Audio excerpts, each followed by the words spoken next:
Yesterday, we discussed the killings of 3 Kaduna private university students.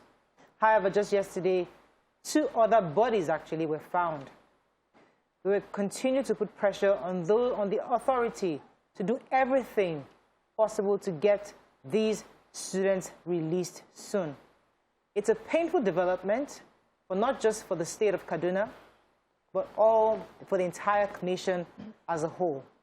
And this morning, we're just using a few minutes to remind the government of what they need to do to provide safety for Nigerian citizens. You can call us on 091-390-76948. You can also call us on 081-270-53687. You can tweet to us at TPC Connect. Please hashtag GOTV so we can read your tweets. A video was shared to us this morning where the Kaduna State Governor was saying during the Jonathan era that we must negotiate at the time, and I think it was referring to the Chibok girls, you know, and so it's like, what has changed? Today, you're saying you're not going to negotiate. Shouldn't we begin to think about that? Because now we've lost 5 students. I mean, amongst many others. I mean, every single day people are dying. So we're not trying to say one life is better than the other. But every day people are dying in the southeast, in the northwest, central, southwest, everywhere. And the question, therefore, is, we are frustrated. Nigerians are angry. But where are the answers? What do we do? Should we negotiate? Because these people are demanding 800 million naira. Imagine giving terrorists 800 million naira. But, of course, they're going to go and get more ammunition. So the point is, what do our leaders do? Where do we... And our hearts go out to the families of these students. I mean, it's a painful development. But what can we do? So the reason... Okay. You know that, I think it was last week, we had a conversation about the governor's stance on not negotiating. And I felt like I've already said what I have to say concerning it. And right now, do you know, all I can think of is from the Bible where when the Israelites are going through really tough times, they say they rent their clothes and they put on sackcloth and ashes on their heads and ask everyone to go into fasting. I always find that anytime our leaders say, well, we have to really pray to God, I'm like, we have to pray to God to solve this. And I'm like, my response is always, what? Are you giving up on all the things you need to do and now you're asking us to pray about it? You know, I always feel as if it's a cop-out. But right now I'm in a position, I just feel like that is all I can do. I don't know if it is that we are unable to handle this, that we do not have the resources to handle it. We do not have the military, we don't have the training, we don't have the arms to do this properly.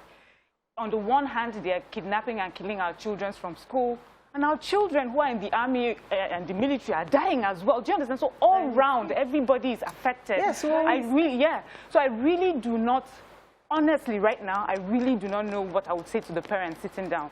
So for those who have even lost their children, they know the end. For those who are waiting on what would have happened, do they know if those children have died? They don't know. Are they going to, you know, imagine sitting up all night long, waiting to hear news, wanting to put monies together, calling everybody you know, what should we put together? If the government, the federal government, the state government, whoever the stakeholders the governor keeps talking about, put hands together and just help us. If you say to the children, release the children, how about the villagers that are being ransacked? How about those that are kidnapped in villages? Do you understand? There's just so much out there right now. Let me hear Tokwe's thoughts on this, your initial thoughts. So I agree there are pockets of, not even pockets, there are buckets of crises everywhere, every region. But the reason this children's case is particularly saddening is because they could have been rescued. You know, it's a different, the story of the 50 villages that were ransacked, the military men that were killed, that was an outright attack. These were children that were taken with the hope of returning them back. And our inability to manage the situation has led to the death of 5 of them now. So while we know there are crises everywhere, this particular case, these children could have been rescued. They were kept alive for a time. They are being killed intermittently as a way to incite more crises. And I just feel like our leaders could have done a better job of managing this situation. you know, there's a common saying, a stitch in time saves 9. Now, we are not at 9. We are at like 990 something. We could have dealt with this situation before it became this bad. People have been crying. We are going into a failed state. These security challenges are getting worse. We need to deal with the issues, the ideology, the lack of, the idle hands. We had said these things over and over again, and we are watching. Like, I'm sitting here and I'm watching. I can go on YouTube and see 7 years ago, 6 years ago, when we were complaining. And now we are sitting down and we're watching everywhere burning. Yeah. And I'm wondering, at what point will we change the situation? Let me just add, Tokwe, please add the fact that just recently the students of the University of Agriculture and Benue have also been kidnapped. So add that to the list. I do not think that, you know, you can't really predict these bandits. You can't say this case could have been rescued because you really do not know what they plan. It's only when they tell you bring the ransom, you can still pay that ransom and they kill everybody. So we can't say that. But the government of Kaduna State, you know, said, according to them, that they are saddened by this evil perpetrated against innocent students abducted while pursuing their education for glorious future. The government sends its deep empathy to their families and the university management and prays for the repose of their souls. The government will update the citizenry on further developments. So I want to understand, what sort of development? Developments on the part of the bandits or development on the part of the government? Or who they've killed. On the plan? Yeah. Or what they intend to do on how they can rescue the children, or they are waiting to hear that they are killing more people, or they are more cops. So what sort of development? I just feel that the government has just taken away our hope. This is my frustration. The government they've taken away. See, there is one thing for something to be happening, and a parent comes to say, "Don't worry, my children, I got it covered. Yes. I'm doing everything in my power." Beecee, let me pause you for a second. You see, let me tell you what my frustration is. You see, we are the real Nigerians. We are the ones with stakes. Many of these leaders, let's think about it. Some of their wives are tucked away in Canada. Their children are tucked away in the US. They are only here. They don't have younger children. All their kids are grown up. They are adults. They maybe moved out of the country. We are here. We are the ones raising young children. And we're seeing, okay, they're going to enter secondary school or go into college, and then they get kidnapped. We are the real, see, the Nigerians that should be having this conversation, that should be taking over this country, and Nigerians who have real stakes. Who have real stakes. Many of our leaders don't have real stakes anymore. And that's why it is convenient to sit down, have politicking, have having meeting. The president said, I know you're interested, you have a community. So how do we change this? You're just meeting. How do we change it? We are just committee over committees, and you're having meetings, and you're telling us the president is passionate, he's very interested, he likes the people. Empathy. You are talking. We are talking. When we are the stakeholders in this country, with small children growing up in this insecurity, see what happened in Lasu. Yeah, see what happened. I saw that video. In Southeast. So the thing now is, we've read this, we clamored this exact same thing before the last election. And we mentioned the fact that there has to be policies. And I think that people don't understand this, the stake you have, where it pinches you. I don't want Nigeria to scatter. Thank you. I don't have anywhere to go. Because where am I? I don't have any extra passports. My children don't even have passports. So it's not like I have any. So when I talk to people in diaspora and they're like, oh, we should not separate, and I'm like, hello, you are there. You are in a place where anything goes up, anything goes down, it does not affect you. Most of our governors, is like the private jets that will carry them out. Standby. Is on standby. Yeah. It's just a phone call, cavity with everything. One company will pick them up. But here we are. The majority of the population need leadership. See, it's not about, you might not have all the solutions, but you must show that you feel what we're feeling. Yeah, you show that you care. The BBC interview, not BBC, Al Jazeera interview that the president, oh my goodness. If you watch that interview, you feel like going into the TV and just capturing everything. Where the president was like, well, some Nigerians, all things are not equal. Some Nigerians can afford to send their children abroad, and others cannot. And those that can afford it should go. And it is those kind of language that will make some other people sit down in their communities and say, we will shut down this country. Yeah. Leadership, and we cannot, the former president, and people don't like to listen to Obasanjo, former president Obasanjo's advice, but he already said it. The solution lie in the united force of all of us. Not one governor saying negotiate, another governor saying don't negotiate. Not one governor saying Boko Haram is not bad and banditry is not bad. You cannot be speaking let me from let you come in here for a second. So where we are right now, you know, I get you, Mariah, saying these leaders do not have any invested interest here. So whatever their wives, their children are abroad, I don't even want to go there. I don't even want to think that far. Because when we do think that far, then there's no need for them to be there. Do you understand? Where I'm hoping, and I'm thinking that that's even the better of the two evils, is that they are overwhelmed and do not know what they need to do. Then they should come out and tell us. Because if it is about people being selfish, knowing exactly where their interests are, and so they do not care, then really, there's no need for them to be there. Then Nigerians will have to, you know, respond a certain way.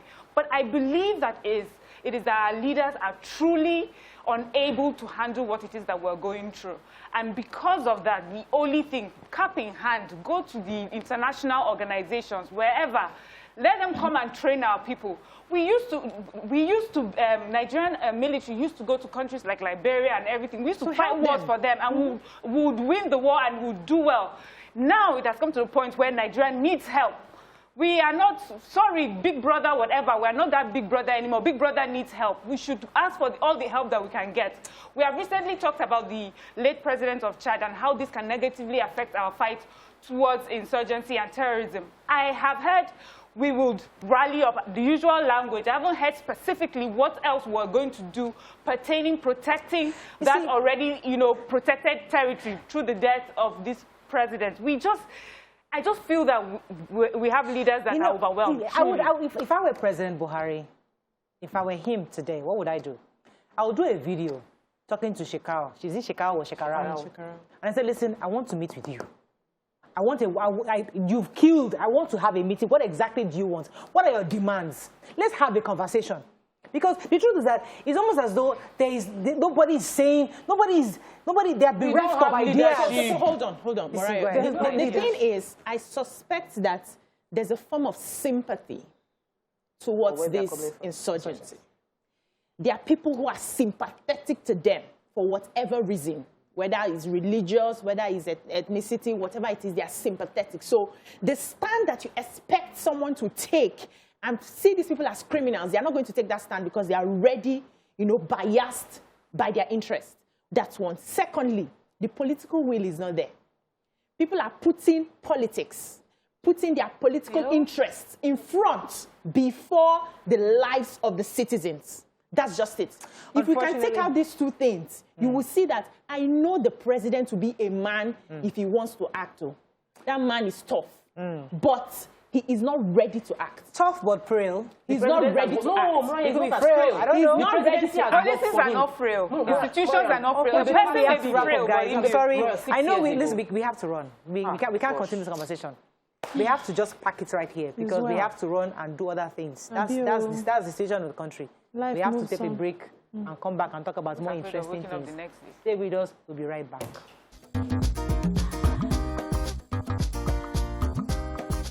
Stay tuned. Your View will be right back. Thanks for staying with us. All right, so we bought a few more times from our producers. So we're going to take Ade from the UK. Good morning. Ade, are you there? Hello, Ade, are you there? Thanks for calling. Was it she? Are you there? I think we lost that call. We can't. Oh. Yes, Toko, you're going to say something. I was itching to say something before we went on a break. Concerning the age of our president was... And we've been working on the system, and somebody was saying, oh, it might be frail, that might be it. But I remembered our president before he became the president. In 2015, during the campaign, our president was really frail. He looked really, really like he was not looking well. But we've seen how the past 6 years of government has cleaned up our president. Our president looks fresh. He looks better. He's healthier. This system has been able to make him... so wait. Let me understand what you're saying. Let me say. So before he became president, he was frail. So I think that things are working according to his plan, that he's happy, he's in a good place, he's at peace. I think he's not... what we are feeling, he's not feeling it. He's not feeling it because he is better, he's healthier. He just went to the UK for health treatment. He came back looking fresh. So for me, I feel that until all our leaders can wear what the shoes we are wearing, Mariah, sometimes I receive messages, I know that those that are begging for money are not begging, they're not commercial beggars. Their life has hit me beggars. You know, and life has hit many people right now. I remember when Fashola became governor. When he was leaving, he was grey hair. Grey hair. You know man went to work. He went to work. So this our president is getting better. So it means that there's a problem. So this system country is working for his president. President is looking fresh. Let me take Ade. I'm told her, Ade, are you there?